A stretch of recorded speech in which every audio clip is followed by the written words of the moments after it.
This is Ambazonia calling. News, analysis, commentary, opinion, editorials. Ambazonia Calling is a co-production of Africa Freedom Network, the Missions Tribune, and Compass Free Press. Welcome. My name is Ntumfoyn Herbert, and I bring revolutionary greetings from our studios in Washington, D.C. to all of you, friends of Ambazonia and fellow Ambazonians on ground zero and across the globe.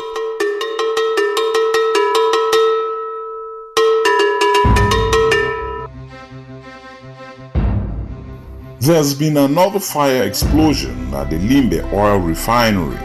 I am innocent here.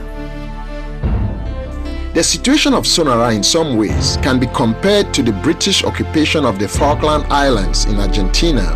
Sonora represents everything that Ambazonians are fighting against. This is Willibrod Ade. A nation is just a bunch of family units living, working together. This is the monk from Ibalikumato. Engaging in negotiations at this point puts the raging war in abeyance and gives respite to our people bearing the brunt of the war on ground zero. This is Tanya Jude Agua Ozugen. Certainly a negotiated settlement is by far the preferred way of dealing with it. But my strongest words of advice would be, don't rush into this. My name is Brian Curran, I'm a South African. Colonial Cameroon is desperate to nail Amba boys to the cross of ethnic cleansing. Ambazonians of Boro descent are being misled into scenes that could have been written for a film on the Rwandan genocide. This is Manjong Jude Ambe. Yes, why do you vex? Qu'est-ce qui vous énerve? What happening? Don't be afraid, don't be afraid.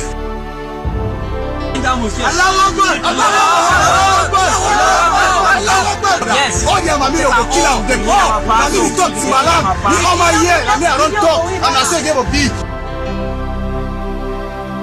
This is our edition of Sunday, the 9th of June 2019. A very happy Feast of the Pentecost to you all. Veni Creator Spiritus, mentes tuorum visita, imple superna gratia, que tu creasti pectora. Ambazonians have cleverly used one instrument to destroy each other and to shoot their own revolution in the foot. That instrument is sloganeering. That is also the theme of Lambert Bomb's weekly editorial. This war for Ambazonia has become a war of self-deception and self-aggrandizement. Ambazonians glory in massaging their egos and gloat in chest-thumping while their backyard burns. The sword of the pen and the digital bazookas have added to the already toxic mess on ground zero. Add to that mix the recent revelations of General Nambere, and the nauseating stench completes the poison cake we are serving ourselves. In a bid to outfox the enemy, La République, it is mind-numbing and heart-wrenching to uncover the plots that have been hatched to eliminate those who fail to succumb to the corrupting influence of some power-drunk demagogues. Deceit and duplicity have held the struggle hostage.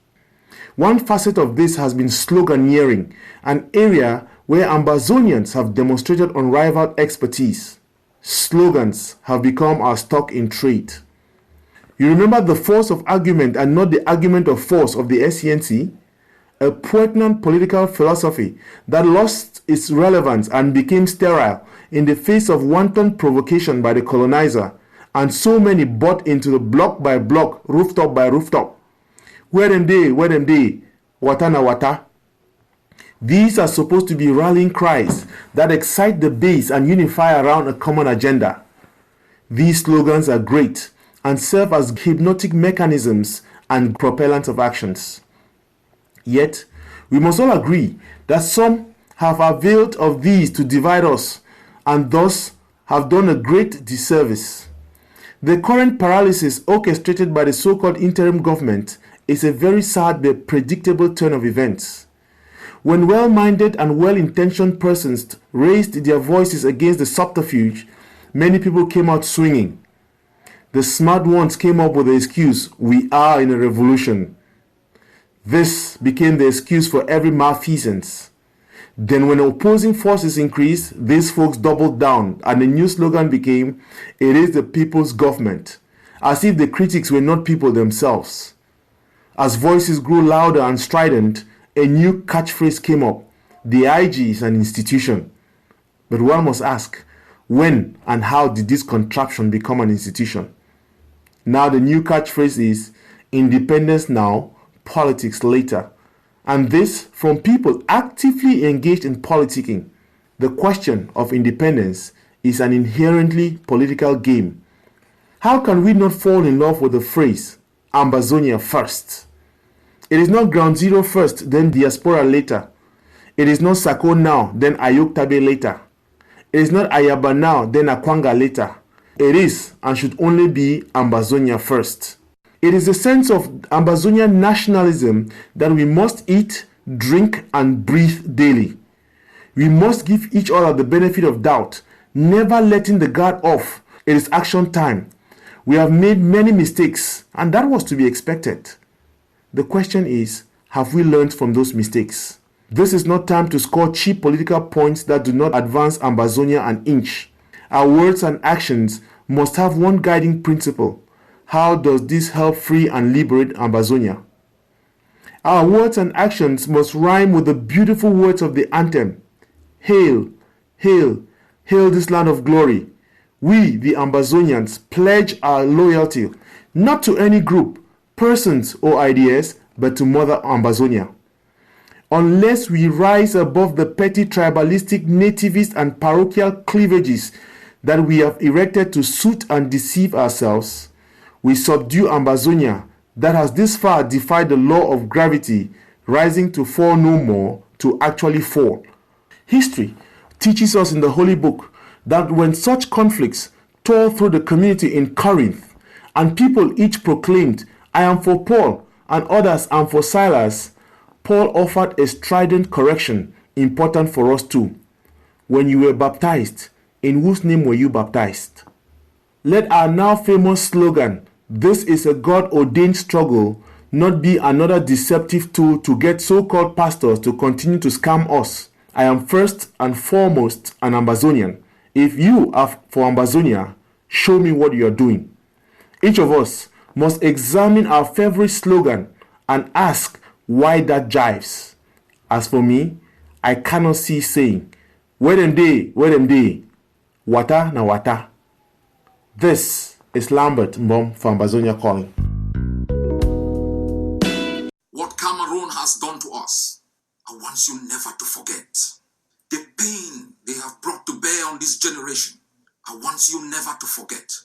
Not out of hate, but so that the next generation will remember and make sure they do the things they are supposed to do, never to go through this again. I will continue to play my part to ask the people of Southern Cameroon to take their revolution into their hands and continue the fight to liberate themselves. I'm sorry to say, because of France's policies in Africa, in French Africa, the state of La République du Cameroon do not have any pressure on them to find a way to resolve this issue, because they are always thinking that no matter what happens, France will always be there to give them coverage.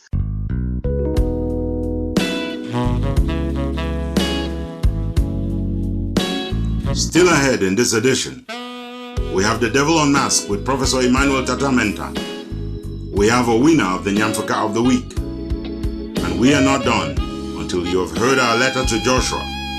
So stay tuned, kick back, relax, and enjoy Ambazonia Calling.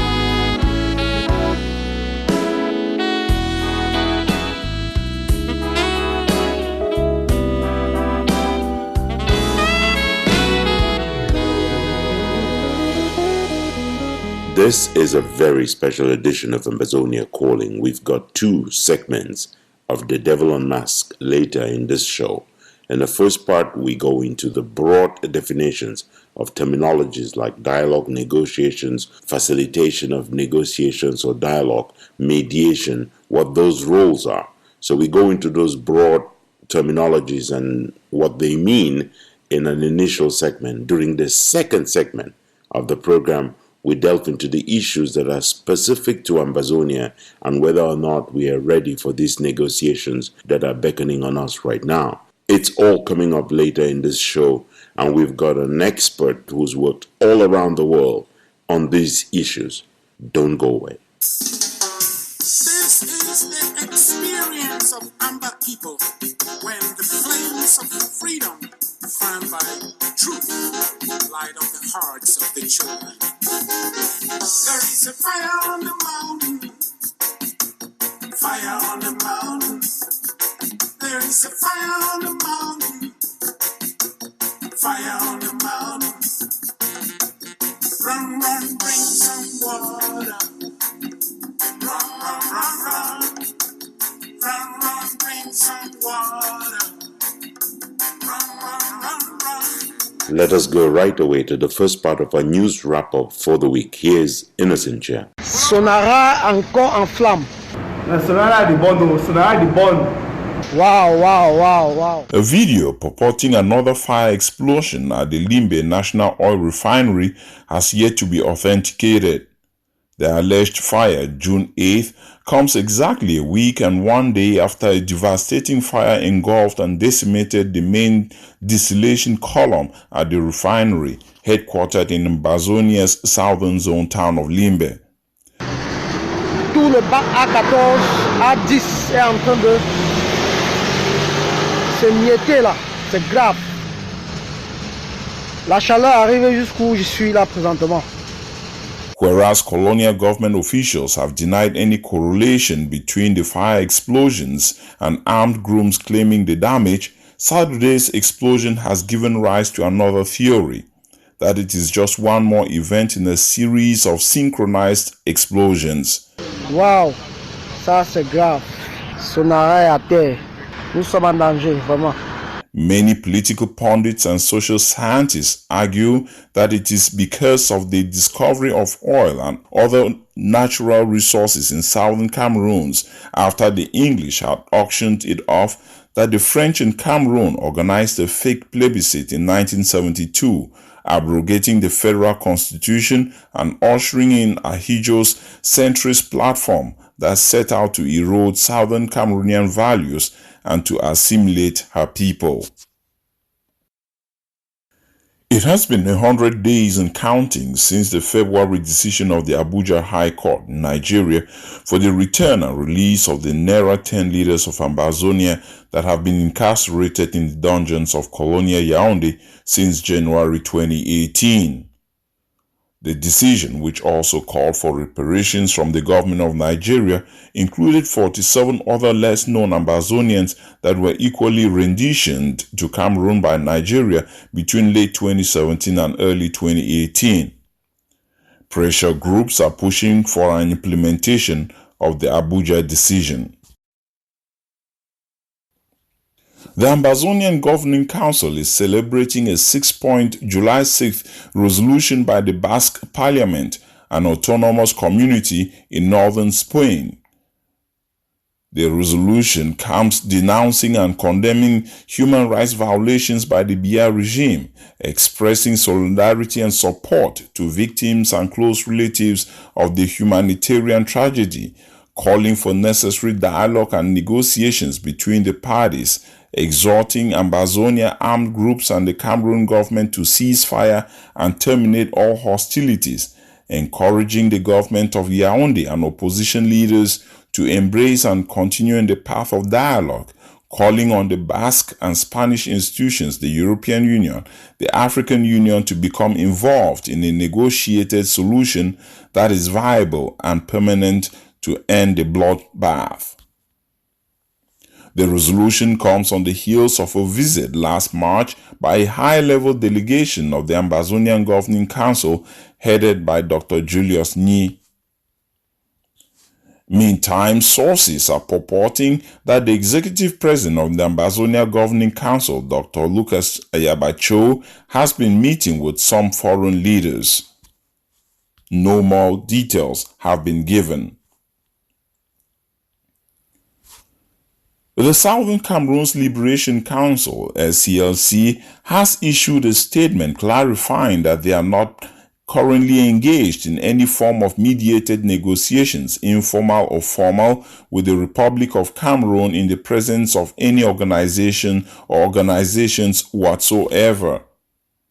Rather, they have been attending various capacity-building seminars and workshops facilitated by non-state actors with a view of being ready to engage in negotiations for separation with La République du Cameroon in the presence of an impartial and acceptable third party. A reinforced contingent of more than 100 gendarmes and soldiers has still not made it to Kumbo, more than a week after their first attempt to access Mbiame for the installation of the new colonial commandant. Sources say rocks and boulders such as have never been seen have been used to block the road to Kumbo, colonial administrative headquarters of Mven.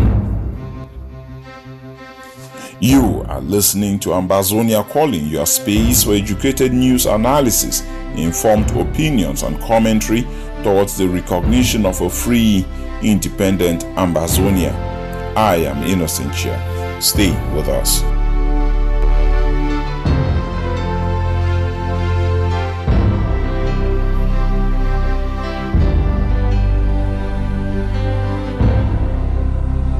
Innocent will stay with us. He's got the second part of our news wrap-up for the week. 3 more unarmed civilians have reportedly been shot and killed in a corner southern zone of Ambazonia. The unprovoked random shooting killings by Biafran terrorist forces Saturday breaks a period of relative calm and quiet in a corner, an otherwise hotbed of the revolution.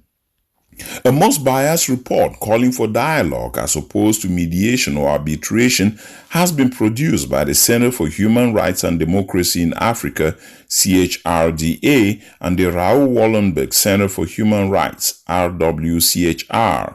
The 86-page report, released June 3rd, documents and updates human rights abuses perpetrated by the colonial forces of Cameroon, as well as incidents by the Ambazonian ragtag self-defense groups. Most tellingly, the report beckons on Canada to take a leading role in promoting peace in Cameroon, discarding any thoughts that Canada could be a fair negotiator.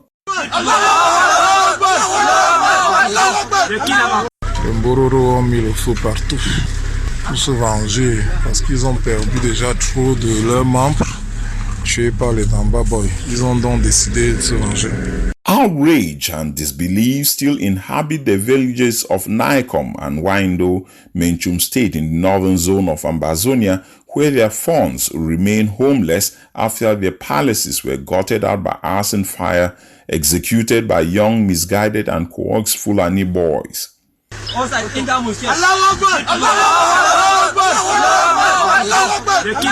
Ça c'est le courrier de la communauté Bororo qui ont décidé en découdre avec les Zamba Boy. A false narrative of a brewing ethno-religious conflict facilitated and protected by the colonial government of Cameroon was exposed by credible testimony that his son killed his rich father and blamed it on Amba boys.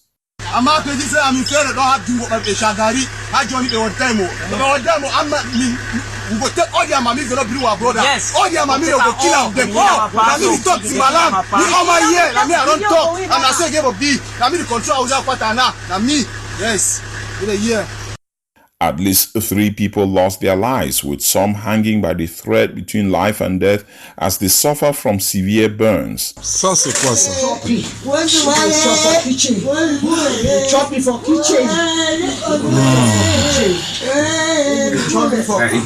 In a video gone viral last week, La République du Cameroun terrorist soldiers claimed powerlessness. Ils sont insaisissables. Insaisissables. Nous avons fait ce que nous avons pu faire, mais là ils se dispersent dans toute la ville, mettent le feu, brûlent, cassent. Ce qui nous reste à faire maintenant, c'est aider les blessés, les brûlés, que nous conduisons à l'hôpital. Nous sauvons ce que nous pouvons sauver. Even as they were providing cover-up and protection to a pack of roughly 20 machete-brandishing boys responsible for setting the Nicom and Windo palaces on fire. Yes, why do you vex? Qu'est-ce qui vous énerve? What happening? Don't be afraid. Don't be afraid. Sources are not placing the incidents out of the purview of the Minister of Territorial Administration, Paul Atangananji, with one stating that Paul Atanganji has been up and down the northern zone, selling doomsday to desperados and working hard to exploit a checkered history between the Aryan people, the Aku and Hausas that were specifically named in a statement by the colonial governor, Lele Lafrique. Human Rights Watch, together with 8 other human rights organizations, has called on the United Nations Security Council to focus on the deteriorating humanitarian and human rights crisis in Cameroon. The June 3rd call came on the eve of a briefing, June 4th, 2019, at which the UN Regional Office for Central Africa predictably continued to trust Yaoundé with handling the crisis as an internal matter. The situation is becoming increasingly desperate, with no one spared from the violence and trauma, which is spiraling out of control. An average of 20 people are killed in the northwest and 25 in the southwest daily. According to Dion Gute, Papa Biya has issued directives to dialogue on everything but independence for Ambazonia. How a military helicopter crashed around Oko, Bui State in the northern zone of Ambazonia remains a mystery. Whereas some fighters have laid claim to shooting it down, there is little to no evidence how that may have happened. La République du Cameroon authorities acknowledged a single death but did not identify the victim.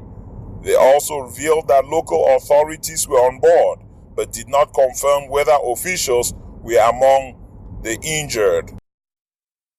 Colonial Cameroon's Ministry of External Relations, MINREX, has reportedly signed a contract with a Russian firm that is tasked with creating fake social media accounts on Facebook, Twitter, and commenting on negative posts.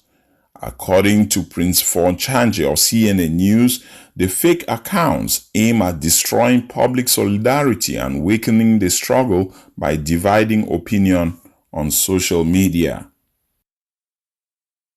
Accusations and counterclaims, including a high charge that Sisiko Ayuktabe is compromised, is part of an unfolding fallout drama between Barrister John Sofo and his erstwhile client, Sisiko Ayuktabe.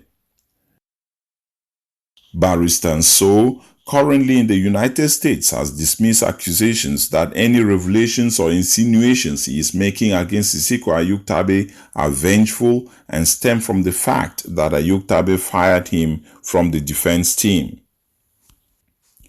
Finally, sources are reporting of a recent racketeering ring by Cameroon's colonial forces on major highways in Ambazonia. Motorists are forewarned not to open the boot or trunk of their cars for control unless they are standing next to the controlling officers, as the military is now accused of planting bullets in private cars, then accusing the owners of dealing with or transporting arms for Amber Boys.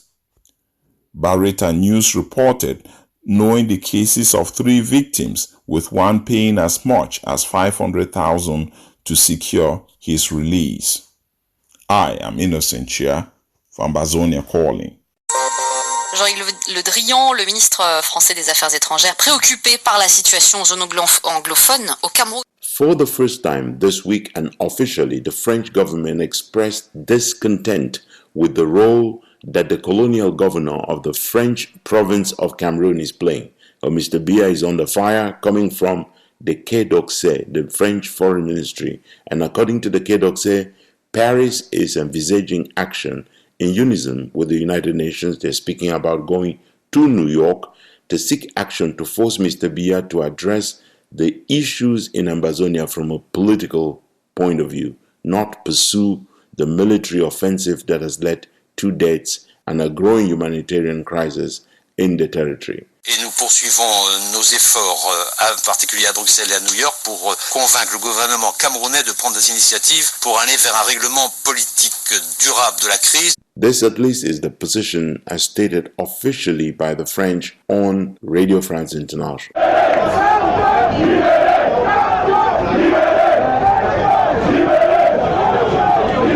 Besides, the French ministry is asking for the release of Maurice Kamto and other political prisoners.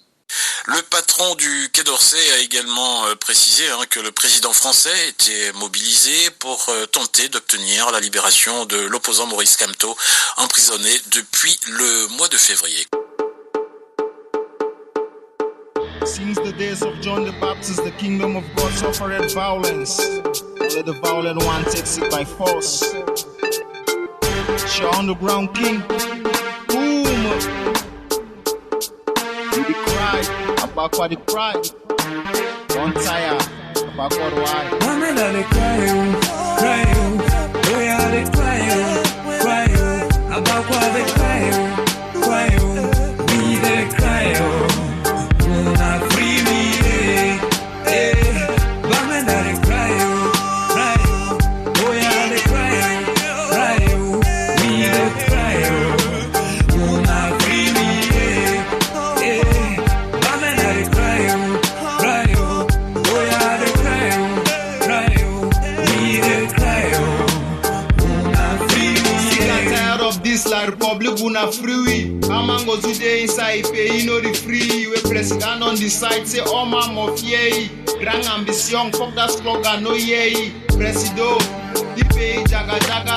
Una take all till the we for scatter scatter. They need 102 students for send address. Una select 2 Anglophones, escape address. Bia, young, vision, prison. Escape will know why man show BBC there for prison. They don't tell all we then start for call us Anglophones. Fuck up the government, we ain't tools. Minister for communication, no fit talk good English. Southern Cameroon independence, that's my wish. No good third roads, no seaports, no light, no water, no airports. President, you overget fake promises. Wait till happen, failing us, you bring us diseases. But men are the cry, we are the ask why. You don't come for that chair, you don't go shake, you go die. Women are the crying, crying.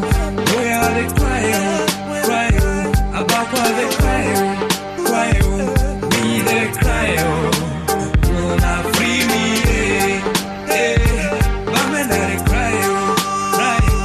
We are the crying, crying. We the crying. Not free me. A delegation of naturalized U.S. citizens residing in the Chicagoland area met Friday with their U.S. Senator Dick Durbin and Congresswoman Jane Chakowski of Illinois at the Cochlear Center in Chicago. We are here first of all as U.S. citizens, all of us, but from Cameroon. They met to seek U.S. government support to get the Senate to address the crisis ongoing in Ambazonia, to seek the support of Senator Dick Durbin to work with Chris Coons on the Foreign Affairs Committee to raise a bill before the U.S. Senate to invite the U.S. government to make unilateral intervention possible, and also to seek support for a bill before Congress by Congresswoman Karen Bass of California, as well as support for a bill recognizing what's going on in Ambazonia as genocide, a bill being prepared by Congressman Ron Klein. Leading the 1 hour 30 minutes discussion with the members of Congress was the chairperson for Morris in Chicago, Shufai Mbinglo, along with Barrister Valentine Gana, who made a historical presentation. For Shufai Mbinglo and other members of the naturalized citizens delegation that met with the members of Congress, the goal is to ensure survival for their own families and brothers and sisters left back in Ambazonia. Senator, it is a matter of human right and human dignity and the survival of our own families, our own brothers and sisters that we left back home, that we are here. Right now, none of us can go home. Though we are citizens, we are bona fide refugees from where we came from. None of us can go home anymore because the home we left no longer exists. Here is that passionate appeal to the members of Congress delivered as only Shufai Mbinglo can do. We want back the English system of jurisprudence and Anglo-Saxon educational heritage that we inherited to be implemented back in our schools. Stop colonizing and trying to impose a French system on us. Stop doing that. And instead, the government responded with the most high-handed means ever known to man. The troops that were unleashed started killing, and the killing has never stopped till this day. And some of our own brothers too thought they could defend themselves with den guns and hunting rifles, put together an armed group to defend themselves. And as of today, the military now has pretty much occupied our territory. They are burning homes on a daily basis. My village where I come from, where I'm a chief myself, that village within the past 3 months now, documented by the Catholic Archdiocese, 750 homes have been burned. And then you have almost close to 1 million internally displaced people in our part of the world, with almost 200,000 people as refugees in Nigeria. And then you have almost that same number living in the bushes. You're talking about a place where malaria is rampant. And this is a place where people can no longer be able to live again ordinarily. We have graphic videos and pictures and anything to make you lose an appetite tonight for your next meal and for the next week even, if we were to present them, and which we'll document and give you all. But Senator, we're here because we need help. We need the government of this country, which is a beacon for peace around the world, to do something. Our people are dying in measures that we don't have enough time today to inform you, to share with you the depth of frustration, the depth of doom and misery that our people are going through at this time. The country we left no longer exists. It has now become a colonized enclave where genocide, in the right sense of that word, even Congressman Ron Klein himself said it, that he's now come to the conclusion that what we are facing is a genocide. I was in La Crosse, Wisconsin, a month and a half ago, where I sat in a podium where the Reverend Sisters there had organized just a gathering like this so that we could at least make a case. And during that conversation, that was what the congressman said, this is really a genocide ongoing because of the tragic nature for which the government has embarked on a rampage and a killing, the kind of which the world can't even begin to understand. Senator, we need help. Anything that will be done at this time, first to bring even both sides into a negotiating table, we need one. Secondly, anything that will be done, even this country can unilaterally decide to help that country and put an end to what is going on. There is a real need for help. Our education systems have all collapsed. There is no school going on now in English Cameroon for almost the past 3 years. Hospitals no longer function. So which means that right now, the hospital system in our part of the world has collapsed. The infrastructure and road network systems, they have collapsed. But worst of all, people don't even have homes. There is a military effort to eradicate, to wipe out people. And we have, if you listen to government officials talk from French Cameroon, we are now called dogs. We are called Biafrans. We are referred to as pigs. So with those names, you can see the 10 stages of genocide.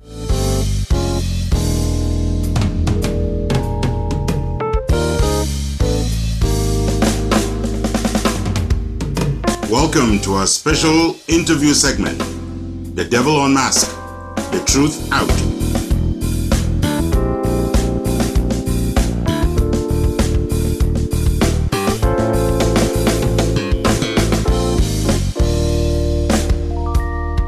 Welcome to Ambazonia Calling. This is the segment, The Devil Unmasked. And our guest, I'll let him introduce himself. We've talked a lot, Ambazonians, about negotiations, dialogue.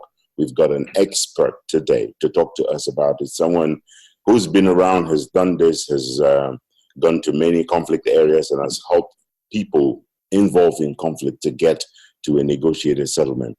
Welcome, Brian. Please introduce yourself, say what you've done before, and let's go on with our interview. My name is Brian Curran. I'm a South African. Started off as a human rights lawyer in the 1980s and got involved in the constitutional political transition in South Africa. Found myself supporting the liberation movements, and so through that process got involved in various aspects of the negotiations. And the work I did particularly around the release of political prisoners after 1990 took me to Northern Ireland. I worked in Northern Ireland from 1995, got more heavily involved, and eventually was appointed to chair the commission that dealt with the release of the paramilitary prisoners, as well as to work between the conflicting parties. And I was there working from 1998 until 2012. Same time I got involved in the Basque peace process. And actually before that was working with the Palestinian Center for Human Rights in Gaza.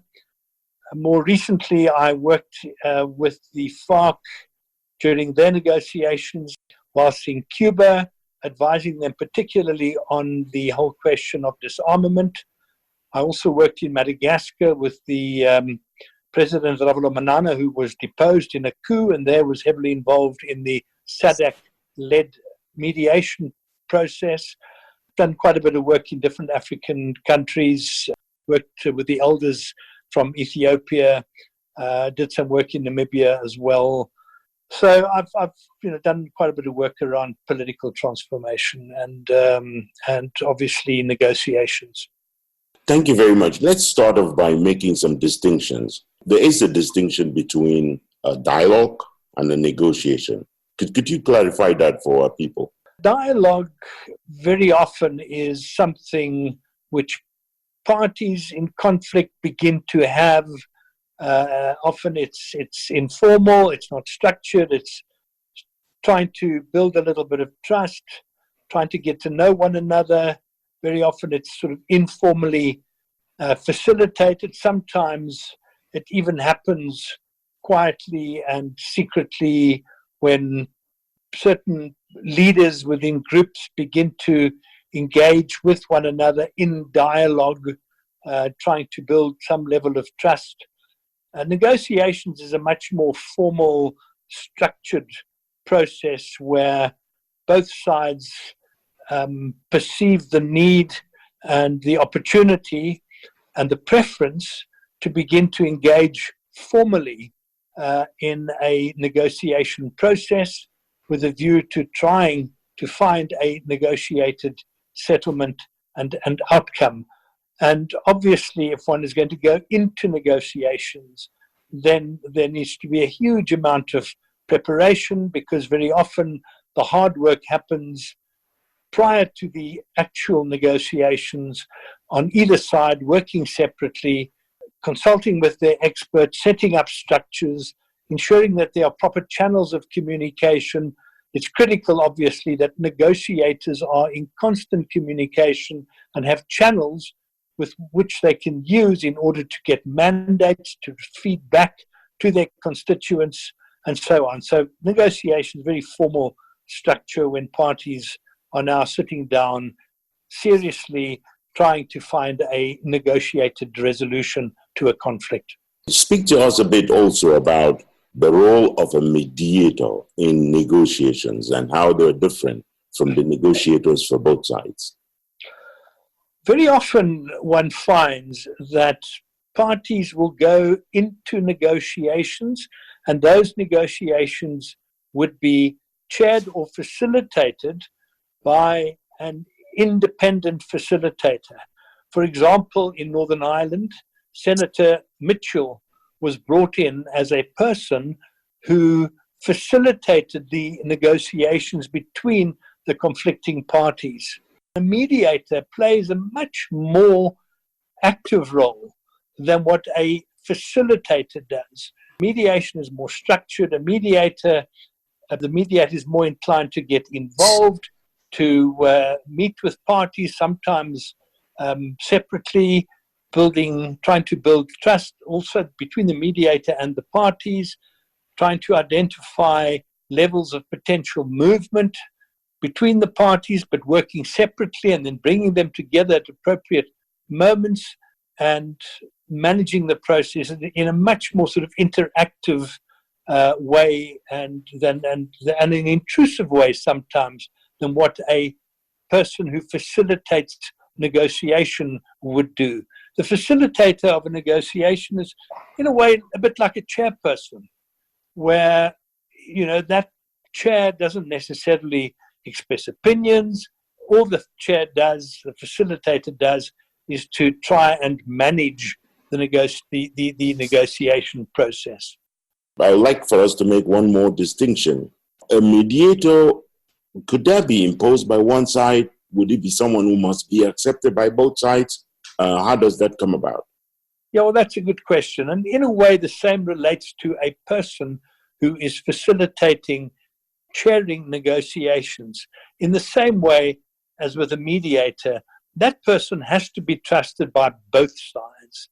So one party cannot appoint a mediator or even a person to facilitate the negotiations.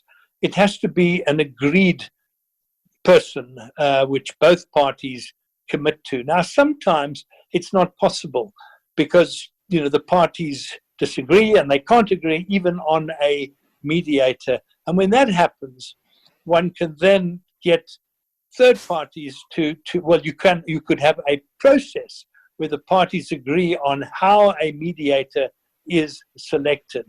And it could be a mediator not known to either party. You could, for example, approach an organization which you both trust and say, as an organization, would you please nominate a mediator? We will both accept the mediator that you nominate because we cannot agree. Alternatively, what sometimes happens is you have two mediators. So both parties can appoint a mediator. And, you know, mediators would have the experience and the ability to be able to work together. I mean, explain to us why it is preferable to turn to this political solution versus the military solution. It's very often because the violence that has been committed is not bringing a result. Neither party is going to succeed or win. There's an absolute standoff, and the death, the violence, the destruction reaches a point where both sides acknowledge, and initially it's not something which is overt. They don't talk about it because they're not engaging with one another. But if one just takes the South African situation, the apartheid regime came to the conclusion that, well, firstly, the country was collapsing economically. Secondly, the country was burning. There was violence, widespread violence. It was very difficult for the apartheid regime to manage and control that, even with their security apparatus. At the same time, the African National Congress realized that their own military force would never ever defeat the military force of the apartheid South African Defence Force. So both parties came to the conclusion that they would achieve, at least they would have a better chance of achieving an outcome, a positive outcome, in which both parties could win, the country would win in the long term, and it would be to the benefit of all if the outcome were to be a positive one. So what happened there was certain leaders within in respect of both sides' security apparatus were meeting secretly, to some extent even behind the backs of the political leadership, because so often the security guys who know what is really happening and who know that the violence is not going to go anywhere at all. And there are those secret meetings, and eventually that then is conveyed, and eventually the political leadership are willing to begin to speak to one another, because no one's going to win the violent conflict. And there's not a better alternative. So that's the one time when parties turn to negotiations. Sometimes parties don't necessarily believe that there's not a better alternative. I mean, they acknowledge that the violence is not going to achieve the outcome, but they also believe that the negotiations will not necessarily achieve an outcome. So what they do is they negotiate in order to possibly shift the goalposts. Sometimes parties where there is violent conflict, which is not to anyone's benefit, nobody is winning, one can put it that way, even when they do not necessarily believe that negotiations are going to achieve a political settlement, they see that negotiations could change the dynamic so that you can have strategic negotiations where you begin to engage with one another and you see that there can be strategic benefits, and you then negotiate with that in mind. It can change the context, change the environment, So later on, you can have successful negotiations. Isn't it the case sometimes, though, that a party could engage in negotiations by way of trying to gain ground, trying to outsmart the other, or kind of put them to sleep? Certainly that does happen. In other words, both parties are not necessarily negotiating in good faith. So you can start the negotiations and it becomes quite evident that one party is trying to possibly outsmart the other. One can put it that way, in the sense that through the negotiations, you might persuade a party, you might persuade a liberation movement to disarm. You might even persuade them to expose themselves, and you might even persuade some of their leaders who are in hiding to come forward and to participate. And what can then happen is you pull the plug on negotiations as the state, and you arrest parties with whom you were negotiating. And in fact, that's what happened with the Basque peace process. There were negotiations between ETA and Batasuna and the Spanish government. I was actually involved in setting up training processes where we provided negotiation training for the Avatala left ETA Batasuna leaders. And they went into the negotiations and they negotiated for a while. And not long after that, the Spanish government arrested all of them and put them in prison. So certainly, you know, negotiations, one cannot assume that negotiations are always going to be in good faith. So one thing you are saying here is that negotiations, if I get you right, is the negotiations are just one way of pursuing your political goals. Is that right? It's a way of pursuing your political goals, absolutely. Yeah. And it doesn't prevent you from continuing other things that you're doing unless a particular agreement has been reached. Yes, so you can continue. So what parties sometimes do is they are unable to reach an agreement around a ceasefire. So there's not a ceasefire, but they continue to negotiate. And in fact, that's what happened in Colombia. The FARC were negotiating with the government of Colombia, and the Colombian government said, we're not interested in a ceasefire. We're going to continue to pursue you, and we're going to continue to try and beat you militarily, whilst they were negotiating.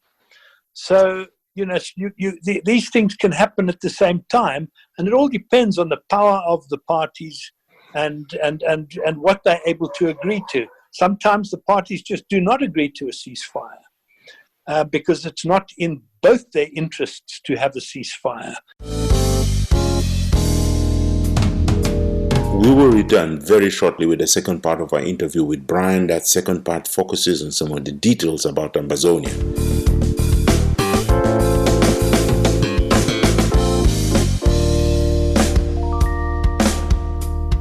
You speak here about both parties agreeing, and that sounds very smooth. But when we consider, and here I want to come to the specific issues of Ambazonia, when we speak to the specific issues of Ambazonia, there looks like there has to be a lot of work to be done before you can even call two parties to the talks. Just given the way Ambazonia is in disparate ranks and how, you know, all the groups do not really have a common position, do not even have a negotiating position to go into. Yeah. So there is work to be done there. Could you describe the kind of work that Ambazonians need to do before they can even think about negotiations?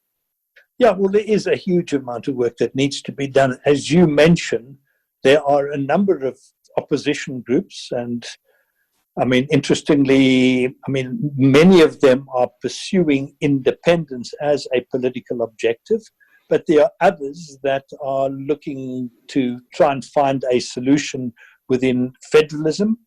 Now, so you've got two distinct groups certainly within the group that is seeking independence as a political objective. I think it's common cause that there's not agreement between those groups, let alone the vast disagreement there is between the federalists and the independentists. So you'd be shooting yourselves in the foot if you were to try to negotiate from that position because you'd be negotiating from a position of weakness. And I think you would appreciate fully that the government, if they were to agree to negotiate, it would be the time that they would want to negotiate when the opposition groups are weak and divided, and they will exploit that. So the first thing the opposition groups need to do is, A, to begin to communicate with one another constructively so that they can begin to build trust amongst one another at a leadership level. They can sit down together and engage constructively to build that trust. Eventually, then they can sit down and start talking about common objectives and shared positions, so that once they've done that, then they can begin to think about a negotiating strategy, because it's important that these groups that don't agree with one another have a common negotiation strategy. Now, let's assume you do all of that and you achieve that consensus and you build trust and you even agree on appointing a negotiating team of 3 or 4 people that are going to represent the interests and political desires and demands of the broader constituency of Ambazonia.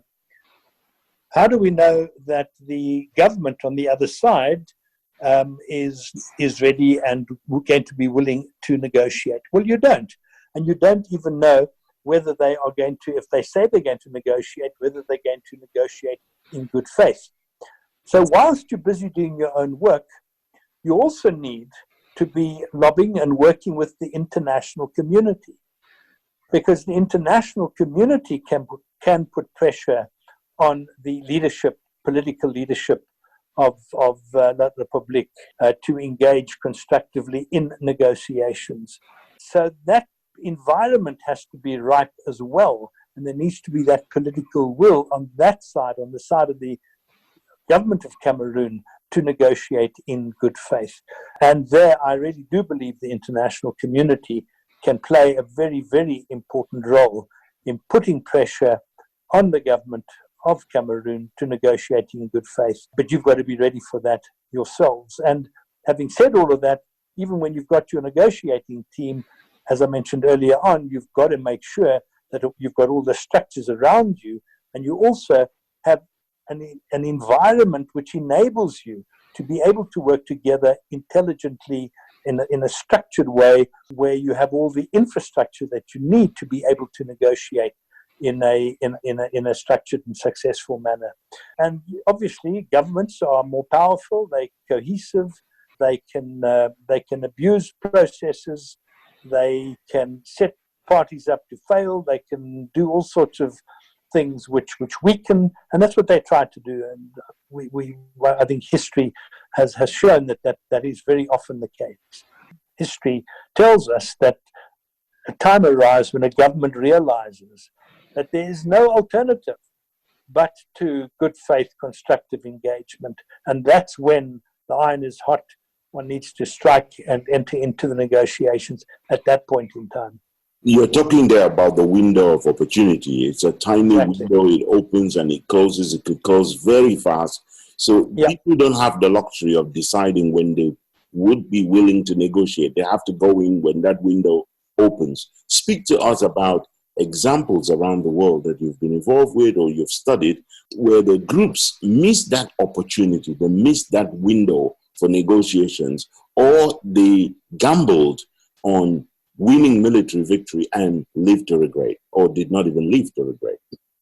Well, I think, the best case in point there would be Israel-Palestine. There have been opportunities, particularly during the 1990s, where the parties could have reached a resolution, but they wasted it. And, ever since 1999, the Intifada, which started in 1995, there hasn't really been another opportunity as good as those which arose initially coming out of the Oslo Accord in around about 1990, 1991. I worked with the Palestinians mainly in Gaza through the Palestinian Center for Human Rights during the 1990s, went in and out of Gaza on a number of occasions. And during that time, there were really constructive meetings with Palestinians and Israelis at the level of senior lawyers who were speaking to one another, who were engaging constructively, looking at constitutional alternatives and opportunities. That was a window of opportunity that was created.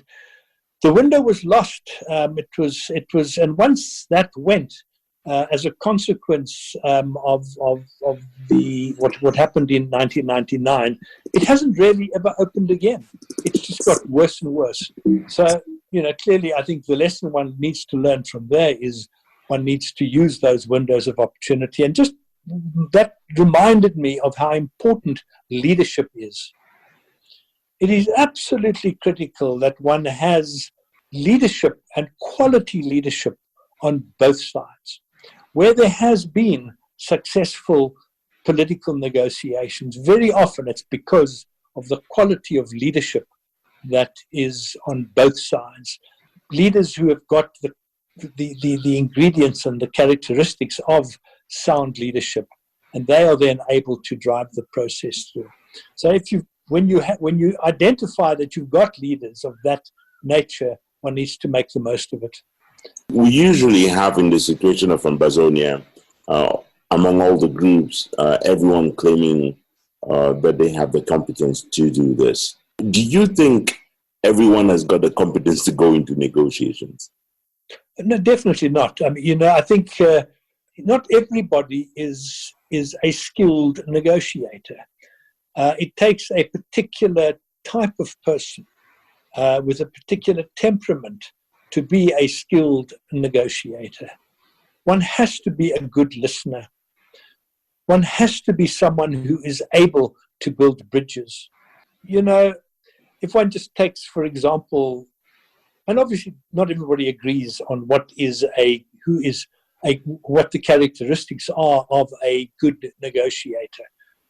The American President Trump believes that he is a good negotiator. Well, he's a good negotiator if you are looking for a win-lose situation. He's a bully, and for him, it's about winning. And it's about not a win-win, but it's about a win-lose. That's the way I see him as a negotiator. That's his strategy, that's his objective. Well, if you're looking at a political situation and you want to negotiate in that way, you must know that it will not be sustainable. Because if you're looking for a win and there's no preparedness to compromise in some way, the outcome, the result would be a bullied one, a powered one, and it will not last. It will fall apart and you'll have to go back to the drawing board again. So with political negotiations, it's about building trust. It's about building relationships. It's about understanding one another's needs, whatever they might be. It's exploring them and trying to speak to those needs so that you can find a resolution which is suitable, well, which is acceptable and which is beneficial more broadly than just to one's own constituency. And, I'm sure as I'm speaking to you now, I can almost see it going through your head. How is that possible in our situation? And one hears that's the question that parties always ask. Our situation is unique. Yeah. We won't be able to come up with a resolution which is suitable to all. Well, a case in point is Northern Ireland. In Northern Ireland, the parties seem to be miles apart, because what were the Republican and the Nationalists saying? They were saying the Brits must get out immediately. We want our independence. We want United Ireland tomorrow. That was their negotiating position. Of course, the British position was exactly the opposite, because the Unionists were saying, you're part of the United Kingdom, and you will remain part of the United Kingdom, and we're going into the negotiations with that in mind. So those were two positions that were completely and absolutely miles apart. What they did in their negotiations was to find a way of achieving the objectives that were put on the table by the Republicans, by the Nationalists, through another way, through a constitutional mechanism. And in order to be able to do that, there were very, very important compromises that both parties made. And that then created a context and an environment where, for example, very interestingly, if you live in Northern Ireland, you can choose whether you want to have an Irish passport or a British passport, or you can choose to have both. So during this, and it's a transitional period that they're in now, that's what the Good Friday Agreement delivered, where you choose to be either Irish or British, or you can choose to have both passports. And the nationalists agreed that they would remain under the British flag, the United Kingdom, and remain under the British flag and accept and acknowledge that that is where they are. But what the Brits gave up was that they said at 8 particular points in time there could be a referendum, and if the majority of the people voting, and it's only those that live in Northern Ireland, vote in favour of a united Ireland, Britain would then relinquish their constitutional claim to Northern Ireland, and it would be able to move off and join the Republic of Ireland as a united country. So there you can see how parties who were completely, absolutely miles apart, were able to reach an agreement which enabled the transition to an outcome which the parties are now working towards as we speak. You are explaining in many ways that it is important when Ambazonians go into negotiations that they consider what concessions they might be willing to make, will have to make, because it's that how the sausage is made. Yeah, so they don't have to give up their final objective. But what they might have to do is give it more time to achieve it and agree to mechanisms which would enable politics to be done in a democratic way so that they can achieve their objective in other ways over a period of time. So those are the sorts of concessions that one would be possibly making in a negotiation. That's also what happened in Spain with the Basques. I mean, their position when the peace process started was also independence, and that then evolved into the right to decide their own future. And that's the process in which they are now engaged. They are legalized. I mean, their party, Batasuna, became legalized. It's now got a different name, but it's essentially the same sort of structure with the same objectives. And they are now participating in the parliamentary structures, not only in the Basque country, but also in Madrid, in Spain. You know, I'm working with a Spanish senator, a Basque who was in the Senate in Spain, who was one of the leaders of the Abertzale left during the negotiations. He's now sitting, and he hasn't sold out at all, but that's part of the concessions, and he's now participating in a political process, both in the Basque country and in Madrid, to achieve, through peaceful means and through democratic means, the objectives which they still adhere to today. You mentioned a moment ago he has not sold out. Usually when negotiations start, then and the people are kind of in the dark, there will be trouble for leaders who will be seen as having sold out. As a matter of fact, before the negotiations have even started for Ambazonia, some leaders are being seen as sold out because they just think about preparing themselves for negotiations. How frequent is this? Well, that happens, but that happens when there's not proper channels of communication. I cannot overestimate the importance of engaging with constituencies, keeping people informed, keeping the constituency informed. And that is one area where I felt, because I was working, as I think I mentioned, in the Basque country, the Abertzale left leadership, Batasuna leadership, consulted on every single move and every position that they took. They would pause, they would go back, nothing would happen for 2 or 3 months. Once they'd consulted widely, they'd get a mandate, they would come back. If you get mandates and if you continue to report back to your constituency and people know what you are doing, then you don't run that risk of being told that you've sold out. But to do that also requires, and that's where ceasefires are so important.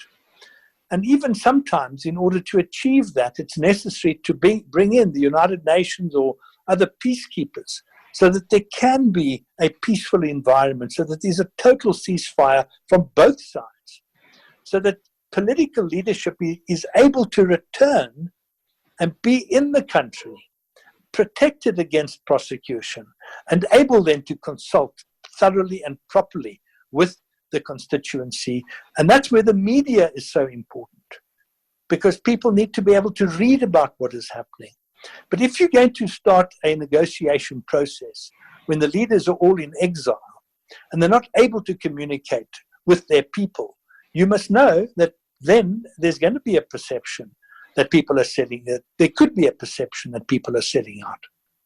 You are mentioning leaders in exile. There are also leaders in jail. And we've heard news about leaders in jail being in a position or offering themselves to negotiate. Have you ever seen that before, where people in jail are putting themselves up to negotiate? How possible is that when you are a hostage, essentially? Yeah, look, it's very difficult if you're in prison to negotiate, because then how do you actually get mandates, proper mandates? What should happen is, and that's what happened in South Africa, where the apartheid government agreed to release the political prisoners, the political leaders, and all the political leaders were released. Special indemnity laws were passed to enable those political leaders who were abroad to return to South Africa in order to be part of the negotiation process. And those are what we call confidence-building measures. And that is where, as a sort of a pre-negotiation confidence-building measures undertaken by both sides, there needs to be dialogue. We spoke about dialogue. There needs to be talks about talks and about building confidence between parties so that you can create that environment. And I believe one thing that should be pushed for is the release of political prisoners to enable them to participate in the negotiations. So that is something that should happen during the talks about talks process, that I believe should happen in any context, any environment, before you actually go into the negotiations. You, as South African, you've been involved in peace and negotiations across the world, in Northern Ireland, in Palestine, in Basque Country, in Colombia, in South Africa itself. Is it the case that very often these negotiators or people working on them are experts, many of them foreigners? Could Ambazonians expect non-Ambazonians to push their case almost as well as they themselves? You could have advisors working with your leaders, but I think, the actual negotiations you should do your own negotiations. So you need to identify people who are good leaders, who have the qualities and characteristics of great leadership and effective negotiators. If necessary, if they need to have some level of training, they should. But I really do believe you need to negotiate your own future. It shouldn't be put into the hands of others.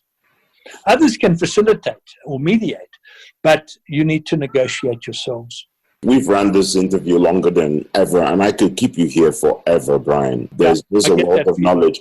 And but could I just ask you, and I'm not saying you should become an advisor for Ambazonia, but if you were broadly, and this will be my last question to you, if you were broadly to advise Ambazonia on some of the things you believe they should do, should not do, what would you say right now?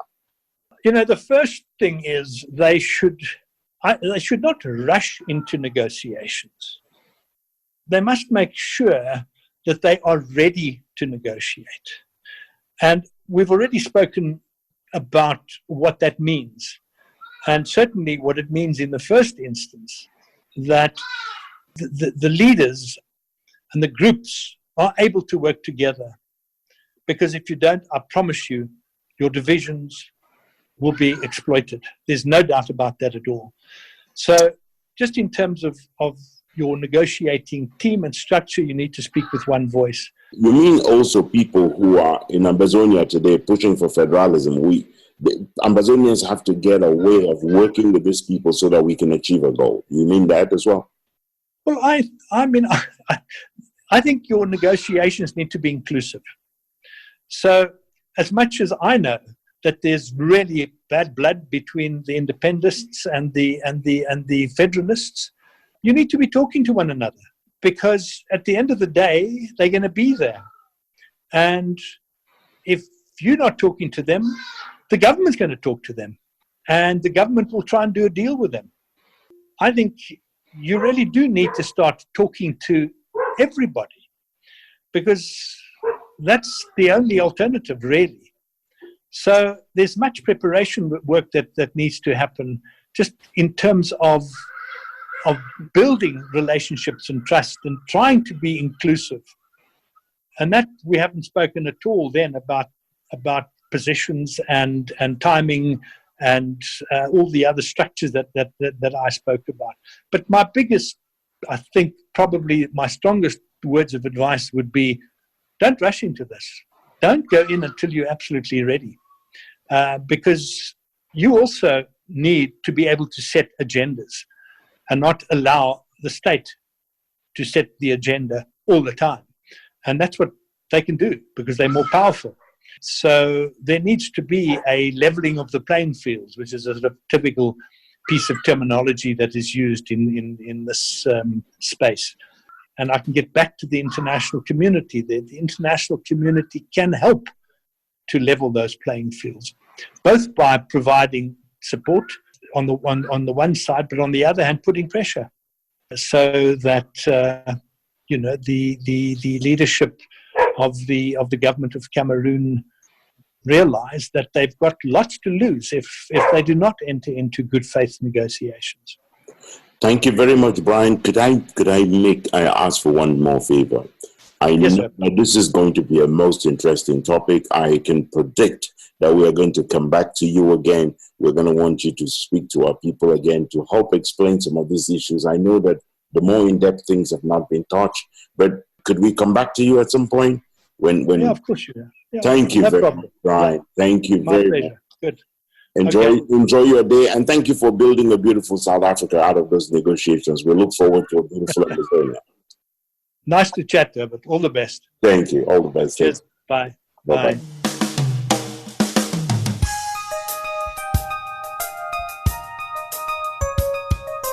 This is Ambazonia. One nation, one soul, one people. Sacrificing, bleeding, and yes, dying if need be, until we kick the colonialists out and enthrone a government of the people in BOYO. The hottest topic on Ambazonian social media networks is negotiations, dialogue of some kind with La République du Cameroun that would lead to successful separation.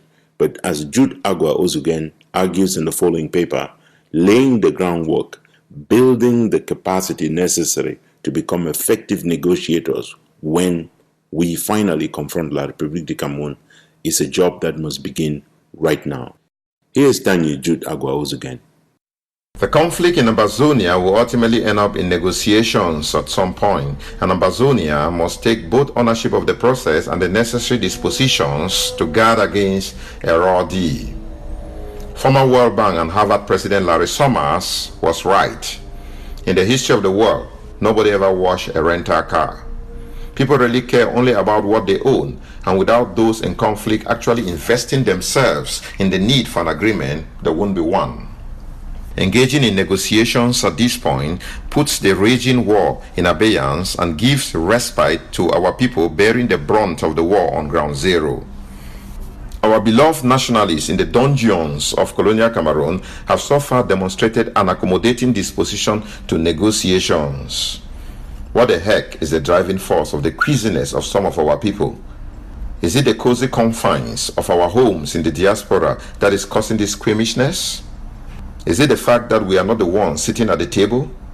Is the cold feet caused by the disconnectedness of our people from the ordeals of the bushes and forests our people are contending with daily? Has our distance to the war theater numbed our sensitivity to the fierce urgency of the moment? You have to wonder.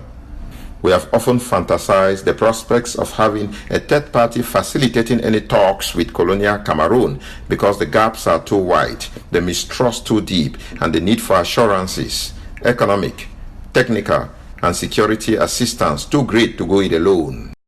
But we must begin laying the groundwork now. What happened in Brussels may be the first seed of that groundwork. Let us not bend this seed with acrimony, self-aggrandizement, and a self-seeking proclivity. This is Tanya Jude Agua Ozugen from Ambazonia calling. This is Ambazonia calling. A solid political leadership platform and fortresses of ground zero forces are among the two prescriptions Lambert Mbom says Ambazonians will need to go into negotiations from a position of strength.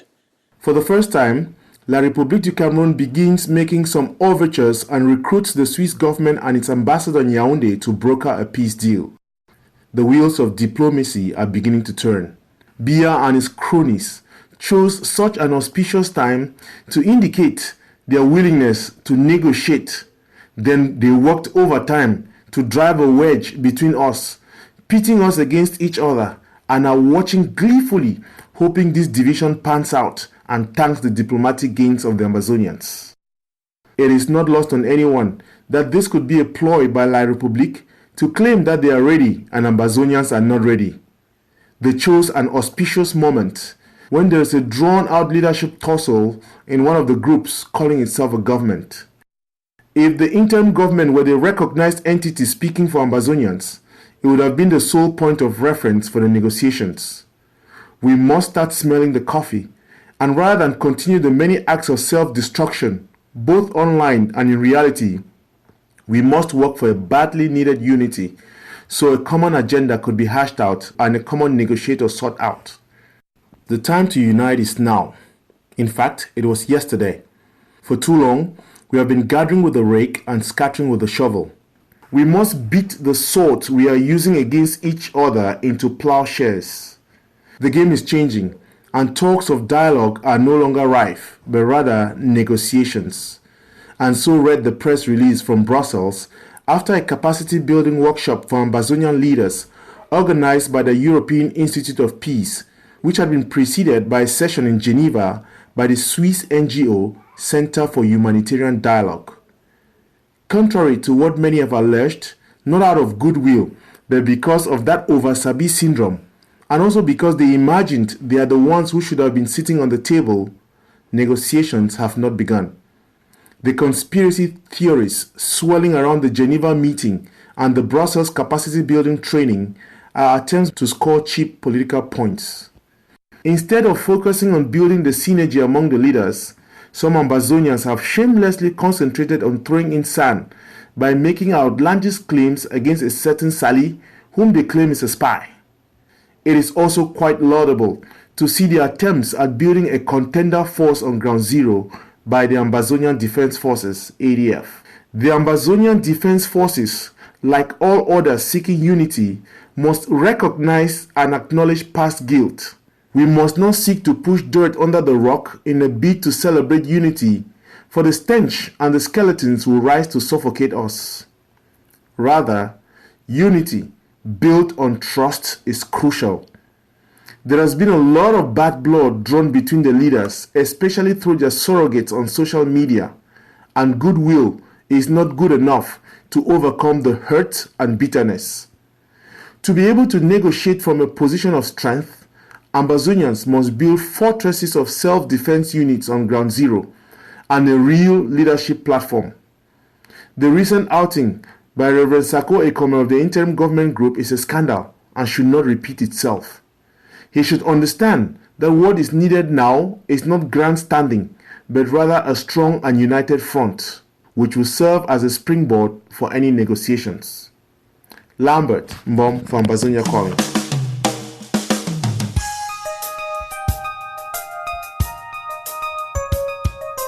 This is Ambazonia. One nation, one soul, one people. Sacrificing, bleeding, and yes, dying if need be, until we kick the colonialists out and enthrone a government of the people in BOYO. As we heard in the news summary, the oil refinery in Victoria is going through some troubled times, exactly the kind of trouble that Ambazonians should jubilate about. Here is Willie Bratade with why this particular outpost is a colonial sore thumb. The jury is still out as to who or what was behind the fire that burnt down part of the production unit of Sonara and caused management to declare a force majeure and shut down operations for an indefinite period. While the origin of the fire may be in dispute, there is no argument about the impact it will have on the economy of Cameroon. There is, however, another dimension that may be missed by casual observers: the psychological impact this will have on the Ambazonian quest for recognition. Given the complete Frenchification of the company, many Ambazonians had come to regard the outfit as a colonial outpost of France, managed by her vassal Cameroon. In fact, it had become the symbol of the annexation, colonization, and subjugation of our people. Ever since Biya declared war on us, many Ambazonians have been wishing, praying, and calling for something like this to happen that will shut down this place that has always reminded us that we are under occupation, with the occupier exploiting our resources and using the proceeds to wreak havoc against our people. As such, disrupting the free flow of oil or outrightly blowing up Sonara had become something of a cause célèbre in Ambazonian circles, both on and offline. Viewed from this prism, the announcement of the indefinite closure of the refinery is a psychological boost to the resistance, as it strikes at the very heart of the raison d'être of Cameroon's 58-year occupation of Ambazonia. In order to assess how much of a morale booster it is for the restoration quest in general and to the volunteer fighters on Ground Zero in particular, let's review how it all began. The discovery of oil in West Cameroon in the late 60s stimulated France's colonial appetite and provoked the acceleration of expansionist and annexationist desires of French Cameroon. So, together, they set in motion a plan to dissolve the Federation, annex West Cameroon, as our territory was known at that time, and steal our natural resources, the primary one being oil. That is why, less than 6 months after Ahidjo had extolled the virtues and success of the federal system in an interview in early 1971, he made an about-face shortly after a visit to France that same year, where the scheme was laid out for him to come and execute. Upon his return, he abruptly announced the holding of the fake and illegal referendum, which brought about an end to the pseudo-federation. Shortly after that, the Société Nationale de Raffinage, Sonara, was created in 1973, and from its inception, it was clear that they wanted to create a French enclave in Victoria. From the name of the company itself, the exclusive use of the French language through the naming of the staff quarters, Cité Sonara, down to the creation of a French secondary and high school. So, by the time the refinery was finally inaugurated in 1981, they had succeeded in completely cutting out a part of Ambazonia and transforming it into a French territory. In all of this, NDIAN, where the oil comes from, was completely neglected, and Victoria did not fare much better. To add insult to the proverbial injury, they also made sure that the company taxes are paid in Douala. How outrageous and insulting. The situation of Sonara in some ways can be compared to the British occupation of the Falkland Islands in Argentina or Guantanamo Bay in Cuba by the Americans. From the foregoing, one can see that Sonara represents everything that Ambazonians are fighting against: colonization, subjugation, humiliation, exploitation, oppression, abuse, and cronyism. Therefore, The announcement of its closure is tantamount to the unraveling of La République's colonial stranglehold on Ambazonia. For that reason, it should be considered as good riddance to bad rubbish.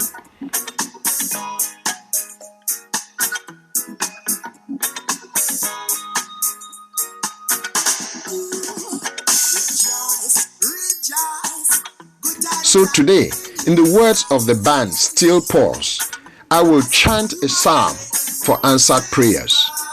This is Willibrod Ade for Ambazonia Calling.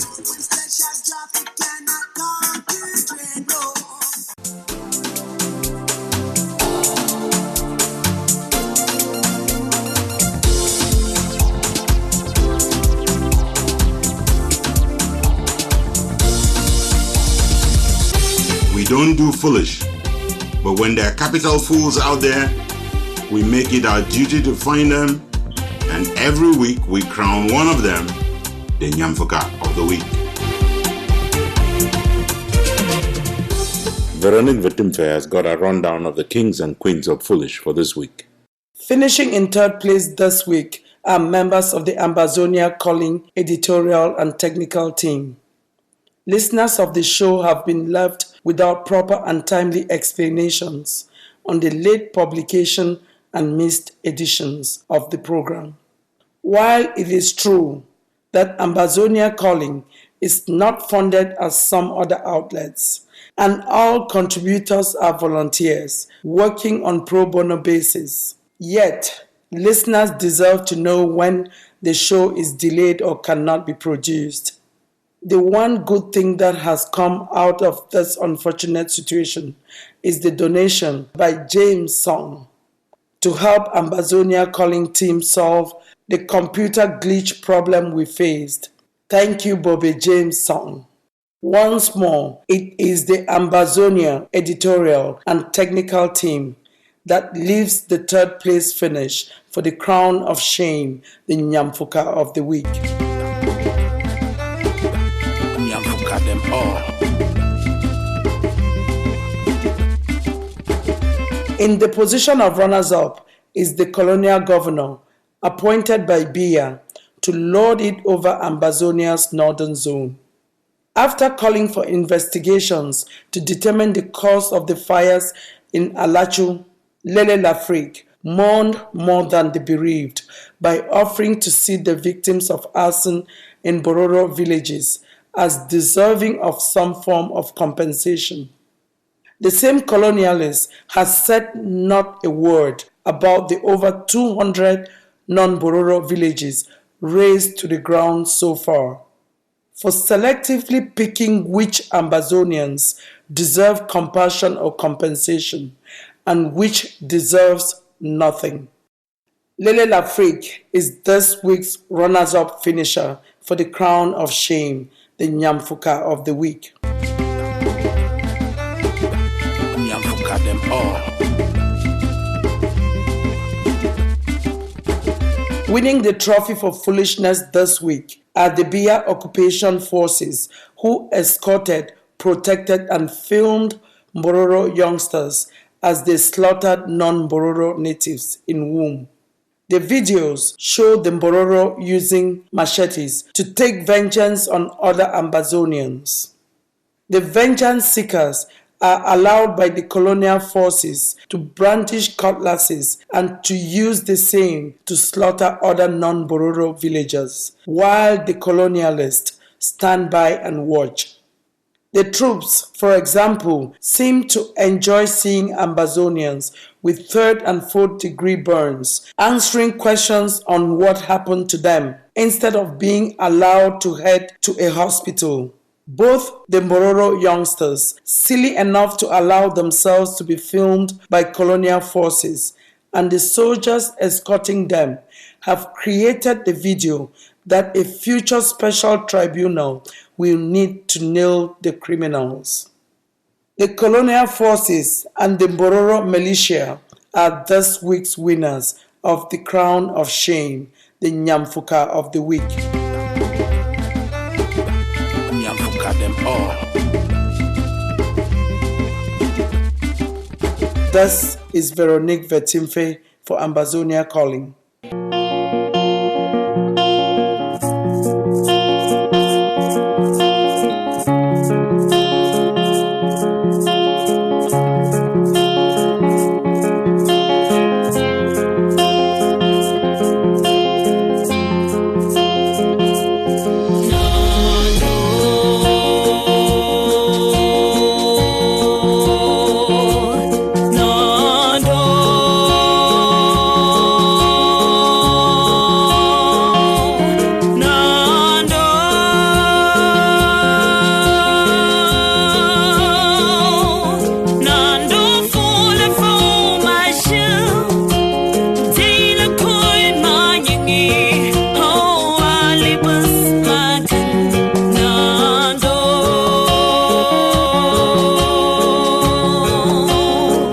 Another story from a news wrap-up is the very unfortunate incident of attacks by people from the Mbororo community, a few people from the Mbororo community.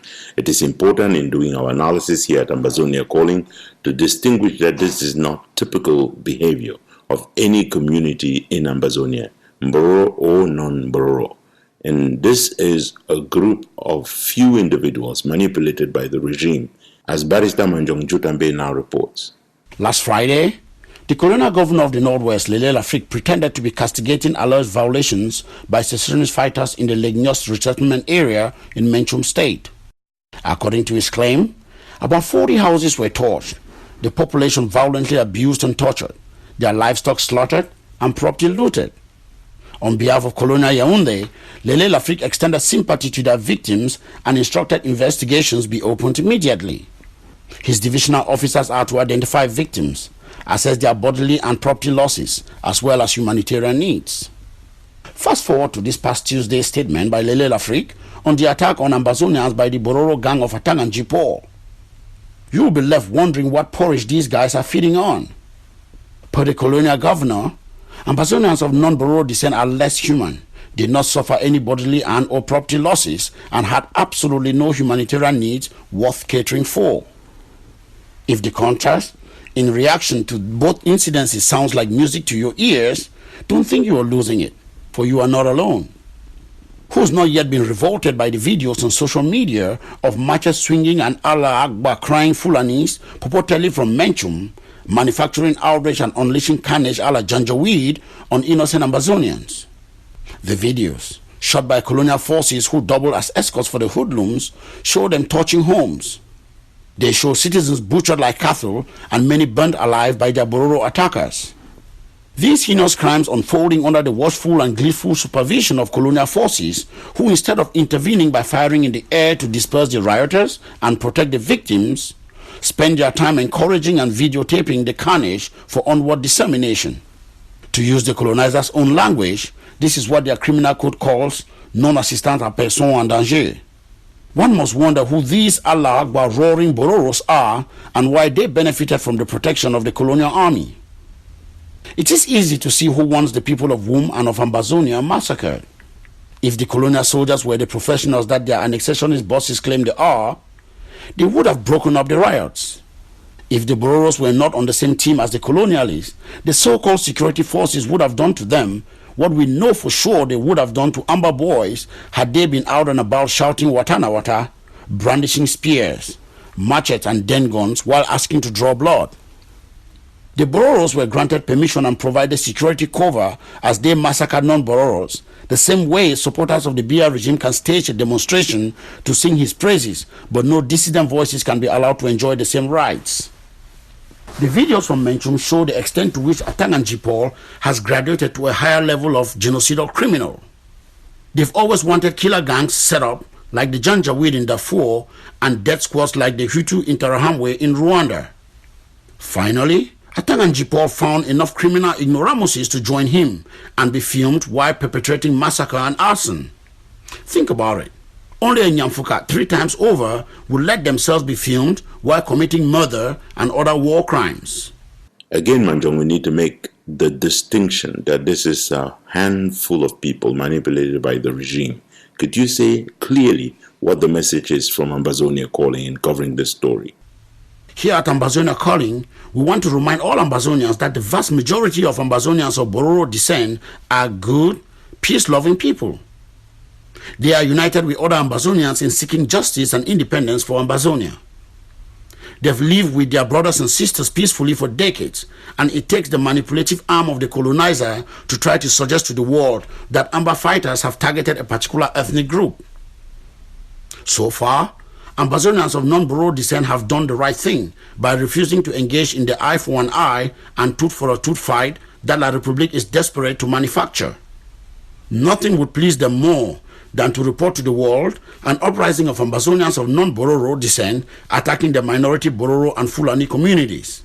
We must deny them this wish too. Last April, Ambazonia Calling flagged the report by the regime alleging that 148 Bororos had been targeted and killed by Amba fighters. It was all one big fat lie, as our people will say. We busted the regime even before it had finalized this piece of poorly packaged propaganda that it is rolling out presently. By enabling this madness, Colonel Yaoundé is hoping to achieve that which no genocidal regime has ever accomplished before. The Nazis could not pretend that the Jews were both victim and aggressor. Radical Hutus tried and failed in Rwanda to paint the Tutsi minority as both victim and perpetrator of the genocide. La République too should and must fail in this desperate attempt to nail Amba boys to the cross of ethnic cleansing, while misleading Ambazonian Bororos into scenes that could have been written for a Rwandan genocide movie.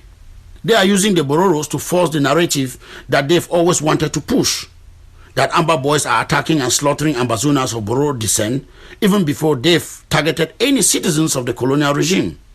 This whole saga is an old evil plot that failed earlier in this revolution. The Biya regime has resurrected the ghost while ensuring it is cloaked in Bororo and or Fulani robes. They are hoping to use Ambazonians of Bororo descent to get what they failed to obtain in instigating attacks on Francophones living in the northern and southern zones. These are the last kicks of a dying horse, and our people are asked to stay clear of his reach. Difficult as this must be, we are urging our brothers and sisters on ground zero to resist the temptation of taking this bait. Like we say in Pidgin, man will get sense no dey play with lion, even if he don't die. This is Manjong Jude Ambe for Ambazonia Calling. This is Ambazonia Calling. Because you have your army of occupation out in West Cameroon, you believe that when the people will rise, even if you took the whole of the French army and added to yours, you will never bring them down. And I call on all Cameroon soldiers to lay down their arms within Ambazonia and to turn their arms against the very system that has made them slaves in the land of their birth. For more stories from around the world, go to the World Wide Web at themissionstribune.com, compassfreepress.com, and africafreedomnetwork.com.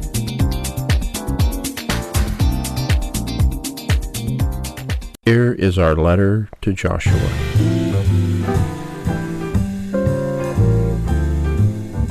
Dear Joshua, it looks like the end times are upon you. How else? What with the shutting down of all the financial taps by the World Bank, the IMF, the African and the European Development Banks? What with the treasury in Angola running a dry season at this moment? What with the barrels of oil out of Sonara going up in flames instead of converting into banknotes in the Compte de Reserve of the Bread and Sardine Republic at the French Treasury in Paris? A friend of mine has hinted that you are now entering the same phase as the one during which Pharaoh and Egypt were hit with the plagues, the same period when the biblical Job suffered affliction after another. How for do? This is the fulfillment of a pidgin English expression, big man, big shit. Even paralysis of the arms can be magnified by the fact that it was broadcast on national TV and relayed by social media. Now, like the tale of King Midas has ass's ears, all of Njanga Republic knows that Nkunkuma has wooden arms, functional when it comes to waving to one's fans and supporters only with the aid of a gamadam lifting them. Talk of Pinochet in power. It never rains, but it pours, it is said.